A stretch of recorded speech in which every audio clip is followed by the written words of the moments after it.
ನಮಸ್ಕಾರ ವೀಕ್ಷಕರೇ, ಸವಾಲ್ ಟಿವಿಗೆ ಸ್ವಾಗತ. ನಾನು ಶ್ರುತಿ. ನಮ್ಮ ಇಂದಿನ ಧಾರ್ಮಿಕ ವಿಷಯ ಪ್ರಾರ್ಥನೆ ಮತ್ತು ಸ್ತೋತ್ರ ಪಠನೆ. ಹಿಂದೂ ಧರ್ಮದಲ್ಲಿ ಪ್ರಾರ್ಥನೆ ಮತ್ತು ಸ್ತೋತ್ರ ಪಠಣಕ್ಕೆ ಅತ್ಯಂತ ಮಹತ್ವವಿದೆ. ಇವು ಮಾನವನ ಆತ್ಮಿಕ ಅಭಿವೃದ್ಧಿಗೆ ದಾರಿಯಾಗುವ ಪವಿತ್ರ ಆಚರಣೆಗಳಾಗಿವೆ.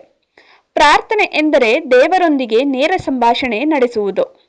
ಮಾನವನು ತನ್ನ ದುಃಖ, ಸಂಕಟ, ಆಶಯಗಳು ಮತ್ತು ಕೃತಜ್ಞತೆಯನ್ನು ಭಕ್ತಿಯಿಂದ ದೇವರಿಗೆ ಅರ್ಪಿಸುವ ಕ್ರಿಯೆಯೇ ಪ್ರಾರ್ಥನೆ. ಇದು ಮನಸ್ಸಿಗೆ ಶಾಂತಿ ನೀಡುತ್ತದೆ ಮತ್ತು ಆತ್ಮವಿಶ್ವಾಸವನ್ನು ಹೆಚ್ಚಿಸುತ್ತದೆ.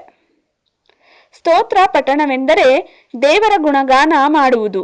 ದೇವರ ಮಹಿಮೆ, ಶಕ್ತಿ, ಕರುಣೆ ಮತ್ತು ಲೀಲೆಯನ್ನು ವರ್ಣಿಸುವ ಶ್ಲೋಕಗಳು ಹಾಗೂ ಹಾಡುಗಳನ್ನು ಸ್ತೋತ್ರಗಳು ಎಂದು ಕರೆಯಲಾಗುತ್ತದೆ. ವಿಷ್ಣು ಸಹಸ್ರನಾಮ, ಲಲಿತ ಸಹಸ್ರನಾಮ, ಶಿವತಾಂಡವ ಸ್ತೋತ್ರ, ಹನುಮಾನ್ ಚಾಲೀಸ್ ಮುಂತಾದವು ಪ್ರಸಿದ್ಧ ಸ್ತೋತ್ರಗಳಾಗಿವೆ.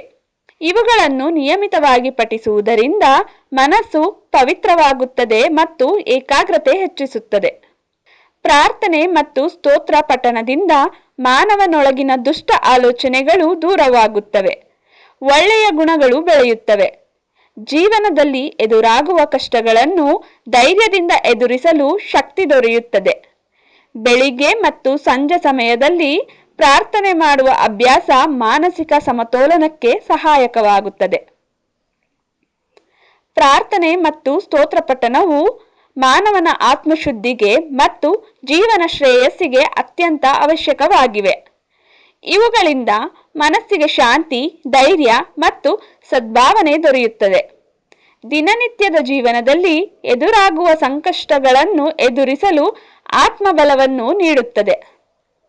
ಭಕ್ತಿ ಮತ್ತು ನಿಷ್ಠೆಯಿಂದ ಪ್ರಾರ್ಥನೆ ಹಾಗೂ ಸ್ತೋತ್ರ ಪಠಣವನ್ನು ಆಚರಿಸುವುದರಿಂದ ವ್ಯಕ್ತಿಯ ಜೀವನದಲ್ಲಿ ಶಾಂತಿ, ಸೌಖ್ಯ ಮತ್ತು ಸತ್ಮಾರ್ಗ ಸ್ಥಾಪನೆಯಾಗುತ್ತದೆ. ಆದ್ದರಿಂದ ಪ್ರತಿಯೊಬ್ಬರೂ ಈ ಪವಿತ್ರ ಆಚರಣೆಯನ್ನು ತಮ್ಮ ಜೀವನದ ಅವಿಭಾಜ್ಯ ಅಂಗವನ್ನಾಗಿ ಮಾಡಿಕೊಳ್ಳಬೇಕು. ಹೀಗೆ ಹೆಚ್ಚಿನ ವಿಡಿಯೋಗಳಿಗಾಗಿ ಸವಾಲ್ ಟಿವಿಯನ್ನು ಸಬ್ಸ್ಕ್ರೈಬ್ ಮಾಡಿ. ಈ ವಿಡಿಯೋ ಇಷ್ಟವಾಗಿದ್ದಲ್ಲಿ ಲೈಕ್ ಮಾಡಿ, ಶೇರ್ ಮಾಡಿ. ನಿಮ್ಮ ಅನಿಸಿಕೆಗಳನ್ನು ಕಮೆಂಟ್ ಮೂಲಕ ನಮಗೆ ತಿಳಿಸಿ.